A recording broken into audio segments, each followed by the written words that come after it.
Okay, so we're back to solving quadratics one more time by the factoring method. So I'm not going to go through all of these over again. You know what these vocabulary words are. So just make sure you write them in your book and we'll go ahead and keep going. Okay, so this says solve the following quadratic. So I'm in a situation where first I'm going to get all the variables to the left side and get the constants on the right. So I'm going to work with this plus this here plus this here. And I get 8n squared minus 20 equals negative 36n. And I'm still in a situation. Well, I'm going to first set this equal to 0. And I'm going to get this 36n on the other side because it's a variable. And so I get 8n squared plus 36n equals minus 20 equals 0. All right, so I got this quadratic equal to 0. Since I got it set equal to 0, I'm going to try to factor this right quick since that's the new way that we've been learning. So I'm going to first go through these 8, 36, and 2. All are even numbers. So I'm going to go and do my GCF list right quick for 8, 36, and 20 and see if there's a greatest common factor here. So I know this is 1 and 8, this is 4 and 2, those are all the factors. This is 1 and 36, this is 6 and 6, this is 13, wait, no, not 13. This is going to be 12 and 3. Are there any more? I know it'll go into 2. So 36 divided by 2 would be, I'll come back to it in just a second. So I get 1 and 20, 4 and 5, 10 and 2, and 36 divided into 2, that'd be 2. And I go 1, 2, oh, that's 18. So 2 and 18. So I got all of those factors. And if you're not sure if you got all the factors, then go online right quick and check the 3 groups. So it looks like the biggest number they have in common, I think, is going to be 2 here. That seems the biggest number all of these groups have in common. And as you get faster, you won't need these groups. You'll be able to do it. So I'm going to factor out my 2 here. And I'm trying factoring first because I know it's the quickest of all the methods. So here is 2. And the one that pairs with 2 is 4. So I get 4n squared plus 36 was 2. So that means 18 is left with it. Minus 2 was paired with 10. So the 10 is left in there equals 0. So it looks like I didn't pull this out big enough. Because look. So it looks like I must have left off another one. Because I can do this again now. So it looks like I left off quite a few numbers. Okay, so on my GCF, I left off, check this out, 9 and 4. And I left off, no, 4 and 5 here. I left off 9 and 4. And I know I left something off because I'm not down to a prime factor. So I got to do this again. And guys, if you do this, it's fine. Everybody that goes through math goes through the same thing. Sometimes you leave numbers off, sometimes you don't. You can always go online and check your list and see too if you got your list correct. So I left some numbers off of my list, which is fine. You just go and put them back on. Okay, so it looks like the GCF here is, looks like my greatest common factor here is, I'm tripping. My greatest common factor here, it looks like it is 4.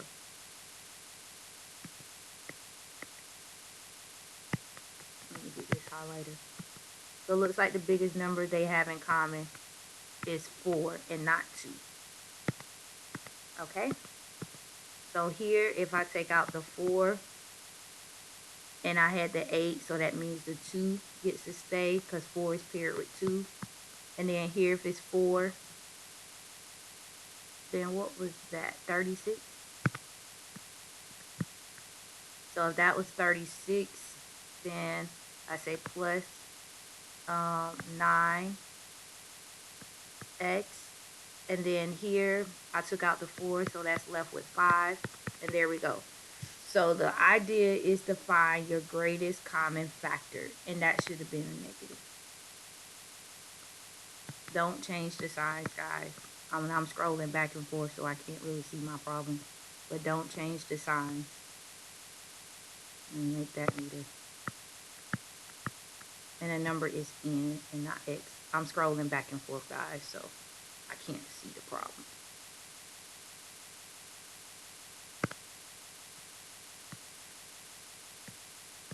Okay, and it doesn't matter what variable you use. Okay, so now I'm dealing with, I have the number on the outside, but now I need to use my X box to factor the inside. So the A, and that's squared, the A is 1, the B is 9, and the C is negative 5.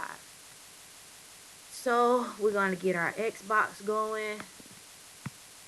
A times C go here, so 1 times negative 5 goes here, and then 9 goes down here. So the question is, nothing's going to multiply to give you 9. Alright, so we stuck. So here it's saying nothing's going to multiply to give you 9. Nothing's going to multiply to give you negative 5. That will add to give you 9. So guess what? I just found out I couldn't factor this. So since it's not factorable, then now, and sometimes that happens. Once you figure out it's not factorable, oh, and I'm wrong, because this shouldn't be a 1. This should be a 2, baby. Okay, so I'm going to put the 2 here. So it looks like it might be factorable after all. Okay, so what will multiply to give you negative 10, but sum to give you 9? And I know that one. I know one of my numbers need to be negative. No. Well, yeah, I know one of my numbers need to be negative because this is negative. So I'm going to say positive 10 plus negative 1 gives me positive 9. And my A was 2, not 1. Alright, A is 2, 2, and then a 2 goes under here. And I'm showing you guys my thinking because I know some of you probably struggle with trying to remember what to do. And I'm showing you all of how I'm thinking, and you can build your confidence too. I'm really good at math, but you see that I have to erase and go back as well. So build your confidence up. It is fine. It's okay to make mistakes. You just erase and keep going. All right, so the next step is to reduce these two on the side. So 10 divided by 2 is 5, and this is negative 1/2. Okay, so I got my factors. So I get x plus 5 and x minus 1/2, and we know we don't like to keep those fractions. So we get x plus 5 and 2x minus 1. And since we factored out a greatest common factor in the beginning, we need to stick that 4 right here. That was my GCF. Alright, so there's a couple of ways you can solve this because the question asks us now, what are the roots or the x-intercepts? You actually, in class, I've already told you, you can take the opposite of this. So the roots here is negative 5 and positive 1/2. You could just take the opposite of the box. So x equals 5 and x equals negative 5 and x equals positive 1/2. Only thing you have to remember is to take the opposites. Now, if you don't remember to take the opposites, then you're going to get this incorrect. But if you go ahead and set each factor equal to 0, you'll always get it right.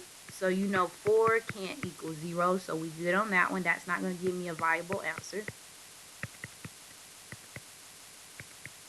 So we get x equals negative 5, and we remember that from the box.